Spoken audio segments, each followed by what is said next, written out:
राधा स्वामी जी। आज का सत्संग सूरदास की पुस्तक प्रेम भक्ति के भाग 3 से लिया गया है। सत्संग का विषय है जीवित सतगुरु की अनिवार्यता। सत्संग शुरू करने से पहले सत्संगी भाइयों से अनुरोध है कि चैनल को सब्सक्राइब करें और सत्संग अंत तक सुनें। तो आइए, सतगुरु ही जीव की एकमात्र उद्धारक है। सतगुरु के बिना ऐसा कोई नहीं है जो हमारे अंदर ज्ञान का दीपक जला सके। वे हमें माला तिलक आदि बाहरी आडंबर से दूर रखकर हमारे सिर पर परमार्थी छत्र रख देते हैं। सतगुरु जैसा समर्थ अन्य कोई नहीं है जो शीघ्र ही अपने शिष्यों को भवसागर से पार कर दे। सूरदास जी को अपने सतगुरु श्री वल्लभाचार्य के सामर्थ्य पर दृढ़ विश्वास और भरोसा है, इसलिए उन्होंने अपने आप को अपने ही सतगुरु की सेवा में पूरी तरह समर्पित कर दिया है। अपने सतगुरु की अपार कृपा का बार बार स्पष्ट उल्लेख करते हुए वे कहते हैं कि उन्होंने जो कुछ भी प्रभु का गुणगान किया है तथा उनके अवतार रूप में जन्म लेने, अनेक प्रकार के आश्चर्यजनक कार्य करने और अपनी अद्भुत लीला द्वारा जीवों को अपनी ओर खींचने और उन्हें पवित्र करने का जो कार्य किया, उन्हीं सब का थोड़ा बहुत चित्रण उन्होंने अपनी वाणी में किया है। सतगुरु के चरणों की सेवा किए बिना अर्थात उनके उपदेश का पूरी तरह पालन किए बिना भला आंतरिक ज्ञान कैसे प्राप्त हो सकता है। सतगुरु के बताए उपदेश के अनुसार सुमरन भजन करने पर शिष्य के अंदर ऐसा आनंदमय आंतरिक शब्द और प्रकाश प्रकट हो जाता है जिसका वर्णन नहीं किया जा सकता। जैसे गूंगा गुड़ खाने पर उसके मिठास का केवल अनुभव कर सकता है, उसका वर्णन नहीं कर सकता। सूरदास जी आगे कहते हैं, गुरु बिन ऐसी कौन करे, माला तिलक मनोहर बाना, लय सिर चित्र धरे, भवसागर ते बूढ़त राखे, दीपक हाथ धरे, सूर्य श्याम गुर ऐसो समृत, छिन्मय लय उधरे। केवल गुरु ही सर्वसम्मत है। वे अत्यंत कृपालु हैं और अपने सेवक को सदा सहारा देते हैं, उसकी संभाल करते हैं, उसे संसारी आडंबरों से जैसे माला फेरना, तिलक लगाकर भक्ति का स्वांग करना आदि बहिर्मुखी साधनों से बचाकर वास्तविक भक्ति की ओर अग्रसर कर देते हैं। पूर्ण गुरु अपने शिष्य को भवसागर में डूबने अर्थात संसारी बातों में उलझकर बार बार जन्म लेने और मरने के चक्र से बचा लेते हैं। वे उसे अंधकार में से निकालकर मुक्ति पाने का साधन अंतरिक प्रकाश रूपी दीपक सौंप देते हैं। सूरदास जी कहते हैं कि समर्थ सतगुरु अपने शिष्य को सहारा देकर क्षण भर में इसका उद्धार कर देते हैं। सूरदास जी आदि कहते हैं, यदि शिष्य पूर्ण निष्ठा के साथ अपने सतगुरु के चरणों में समर्पित हो जाए तो उसका भरोसा कभी निष्फल नहीं जाता। सतगुरु उसकी संभाल अवश्य करते हैं। इसी विश्वास को दर्शाते हुए सूरदास जी अपने गुरु श्री वल्लभाचार्य के प्रति अपने उद्गार प्रकट करते हुए कहते हैं कि उन्हें अपने सतगुरु पर पूरा भरोसा है। उनके आंतरिक चरण नख के चंद्रमा की तरह शीतल प्रकाश ने अंधेरे जग में उजाला कर दिया है। वे स्पष्ट करते हैं कि कलयुग में मुक्ति प्राप्त करने का सतगुरु शरण में रहकर भक्ति करने के अलावा और कोई अन्य साधन नहीं है। अति दीनता पूर्वक अपनी दशा का वर्णन करते हुए वे कहते हैं कि वे संसारी और परमार्थी दोनों ही प्रकार से अंधे अज्ञानी हैं। वे अपने सतगुरु की महिमा का वर्णन करें, वे तो अपने सतगुरु के हाथों बिना मोल बिक गए हैं अर्थात पूर्ण रूप से समर्पित हो गए हैं। परमात्मा की इस संसार में अवतार के रूप में जन्म लेने और विभिन्न प्रकार की लीला में कर्म करने के विषय में सूरदास भला क्यों और कैसे कुछ कह सकते हैं।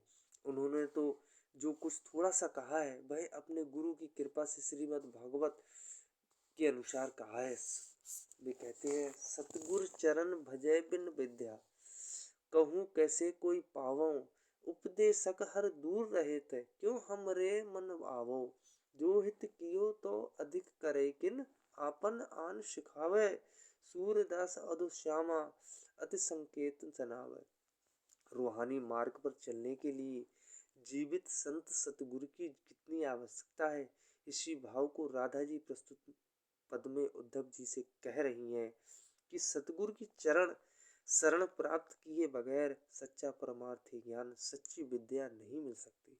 प्राचीन पुस्तकें, वेद शास्त्र आदि ज्ञान की बातों से भरे पड़े हैं, लेकिन जब तक जीवित सतगुरु वह ज्ञान स्वयं ना दे, शिष्य लाभ नहीं उठा सकता। उद्धव जी राधा के लिए श्री कृष्ण का ज्ञान योग का संदेश तो ले आए, लेकिन उनकी मौजूदगी के बगैर राधा उसे ग्रहण ना कर सके।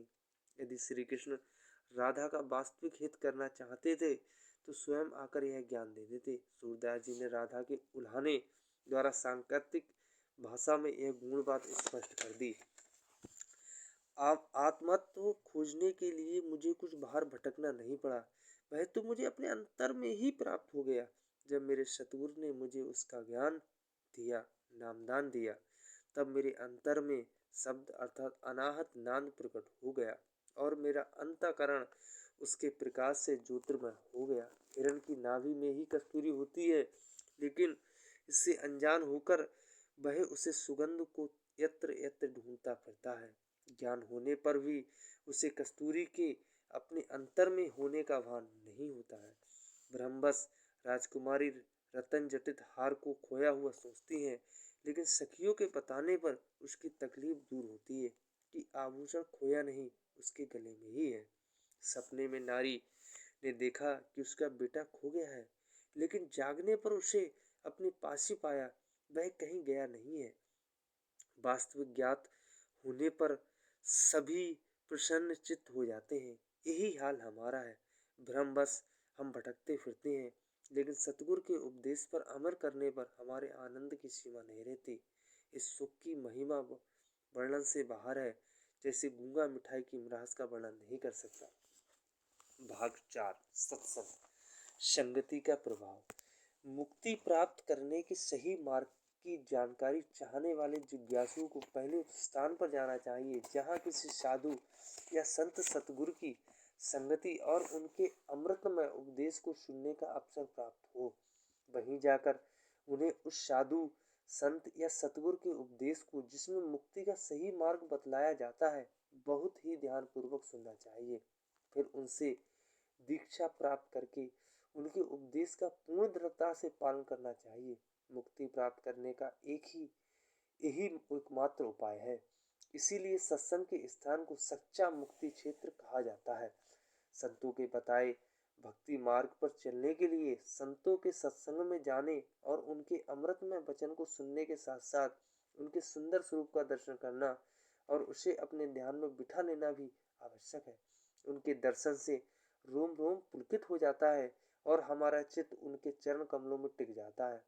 भक्त का चित्त भौरे की तरह गुरु के चरण कमलों को छोड़ अनंत कहीं जाना नहीं चाहता। सत्संग का लाभ उठाकर प्रभु भक्ति करने वाला निम्न कुल में उत्पन्न चांडाल भी मुक्ति प्राप्त करके अपने जीवन को धन्य बना लेता है, जबकि उच्च कुल में उत्पन्न ब्राह्मण भी सत्संग से विमुख होकर अधोगति को प्राप्त करता है। इसलिए प्रभु प्राप्ति के अभिलाषियों को सदा सत्संग का सेवन करना चाहिए और कुसंगति से सदा दूर रहना चाहिए। जब कभी परमात्मा से मिलाप करने वाला संत सतगुरु अपने भक्त के यहाँ पधारते हैं, तब वह भक्त धन्य धन्य हो जाता है। उनके दर्शन मात्र से ही करोड़ों तीर्थ स्थान का फल मिल जाता है। उनके सुमरन को दृढ़ करके सतगुरु उसके कठिन कर्म बंधनों को काट डालते हैं और उसे आवागमन के दुख से मुक्त कर देते हैं।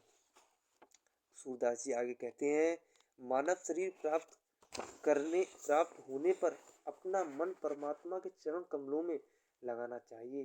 परमार्थिक उन्नति के लिए यह आवश्यक है कि सबसे मीठे वचन बोलें, संत की संगति करें और उनके दर्शनों का लाभ उठाएं और अपने अंदर उनसे नजदीकी बनाएं। उनके उपदेश के अमृत वचनों को अपने कानों से सुनकर ग्रहण करें, उस पर अमल करें। अपने नयनों से सतगुरु के सुंदर स्वरूप को देखकर उनका ध्यान करें और उसे अपनी आंतरिक आंख अर्थात तीसरे तिल में स्थिर कर लें। ऐसा करने पर तुम्हारी वाणी मधुर होगी और चित्त को प्रसन्न करने वाली होगी। रोम रोम पुलकित होगा और तुम पूर्णतया उसके प्रेम रस से ओतप्रोत हो जाओगे। सूरदास जी समझाते हैं कि इस प्रकार प्रभु का यशोगान करके जीवन व्यतीत करो। इस संसार का वर्णन करते हुए सूरदास जी जीवात्मा रूपी तोते को संबोधित करते हुए कहते हैं कि इस झूठे मिथ्या जगत की ओर से मन हटाकर प्रभु चरणों की शरण में जाओ। वहां परमात्मा के नाम का अमृत रस उपलब्ध है, उसका पान करो। इस माया में संसार में जिसे तुम अपना समझते हो, कोई भी अपना नहीं है। यह कौन तुम्हारा बेटा है, तुम किसके पिता हो, कौन तुम्हारी पत्नी है, घर में तुम्हारा कौन है, ये सब तो मृत्यु के बाद कोए हैं, सियार और कुत्तों का भोजन बनेंगे, और तुम ममता बस इन्हें अपना समझ रहे हो। झूठे मोह में ना पड़ो। कुछ लोग इस अंधविश्वास के शिकार हैं कि वाराणसी में वास करने और शरीर त्यागने से ही मुक्ति मिल जाती है। पर सूरदास जी कहते हैं, चलो तुम्हें दिखा दूं कि सच्चे संतों के सत्संग का स्थान ही वह जगह है जहाँ से शिक्षा ग्रहण करके जीव आत्मा परमात्मा को प्राप्ति कर सदा के लिए संसार से मुक्त हो जाता है। इसलिए संतों के सत्संग का स्थान ही सच्चा मुक्ति क्षेत्र है। वाराणसी तो केवल तथाकथित मुक्ति क्षेत्र है। साधु संतों के सत्संग से ही मुक्ति होती है, और साधु संतों का यह सत्संग बड़े भाग्य से प्राप्त होता है। हमारे मन में संगति का क्या असर पड़ता है, इसी बात को समझाते हुए सूरदास जी कहते हैं कि हे मन, तुम्हारा लक्ष्य तो हर भक्ति करना है। यदि तुम परमेश्वर से विमुख लोगों की संगत करोगे तो ध्यान संसारी बातों में फैलेगा। बाहर की वस्तुओं को चिंतन करने पर मन बाहर मुखी होता है, जबकि प्रभु भक्ति करने के लिए मन को अंतर्मुखी करना आवश्यक है।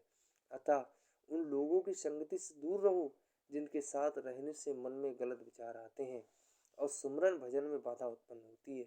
यह सोचना भी गलत है कि हम उनको बदल देंगे। काजल की कोठरी से साफ सुथरे बाहर निकलना संभव नहीं है। उदाहरण के लिए, सांप को दूध पिलाने से कोई लाभ नहीं है, क्योंकि दूध पीने पर वह विष का त्याग नहीं करता। कोए को कपूर खिलाने से वह मीठा नहीं बोलने लगेगा, और कुत्ता गंगा में नहाकर भी अभक्ष्य खाना नहीं छोड़ देगा। इसी प्रकार गधे को चंदन का लेप लगाना और बंदर को जेवर पहनाना भी व्यर्थ है। हाथी स्नान करने के बाद फिर भी अपने ऊपर धूल डाल लेता है। पत्थर को बाणों से भेदना संभव नहीं, तरकस अवश्य खाली हो जाता है। अतः जैसे काले कंबल पर कोई अन्य रंग नहीं चढ़ सकता, वैसे ही दुष्ट स्वभाव वाले लोगों पर अच्छी बातों का असर नहीं होता। इसलिए ऐसे लोगों से दूर रहने में ही अपनी भलाई है। वही व्यक्ति श्रेष्ठ है जो प्रभु भक्ति में लीन रहता है। अनेक योनियों में विचरने के बाद हमें मनुष्य जन्म मिलता है। जन्म उसी का सफल है जिसमें सुमरन भजन करके उसे सार्थक कर लिया है। परमात्मा की भक्ति करने के लिए किसी जाति, धर्म, छोटे बड़े कुल आदि की बाधाएं नहीं होती। यदि चांडाल भी सच्चे मन से लगन के साथ प्रभु भक्ति करे तो उसकी आत्मा भी परमात्मा में मिलाप कर सकती है। जबकि ब्राह्मण भी यदि परमात्मा से विमुख है तो उसका जन्म व्यर्थ है। शास्त्री यज्ञ, व्रत, तीर्थ आदि बाहरमुखी साधनों का कोई लाभ नहीं होता।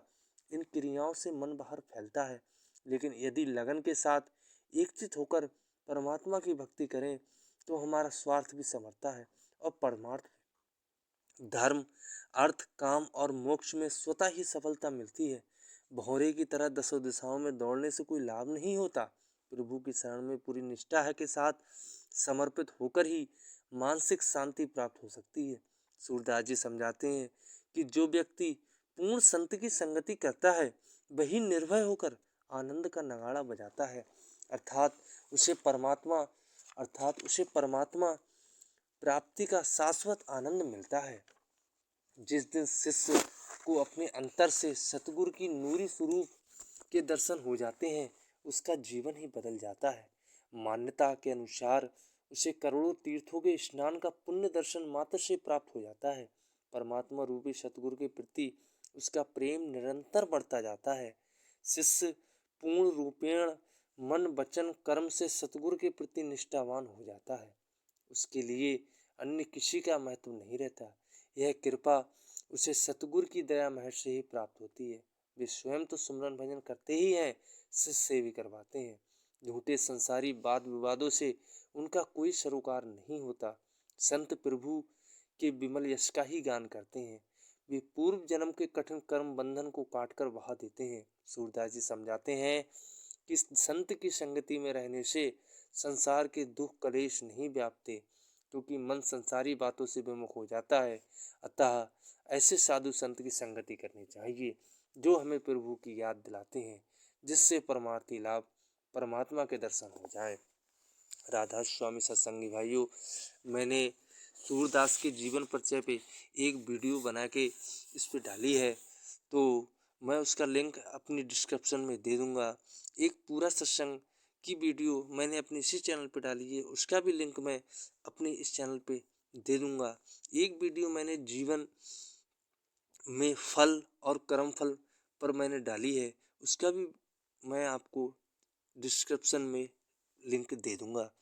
अगर आपको वीडियो पसंद आई हो तो आप वीडियो को लाइक करें और शेयर करें। राधा स्वामी।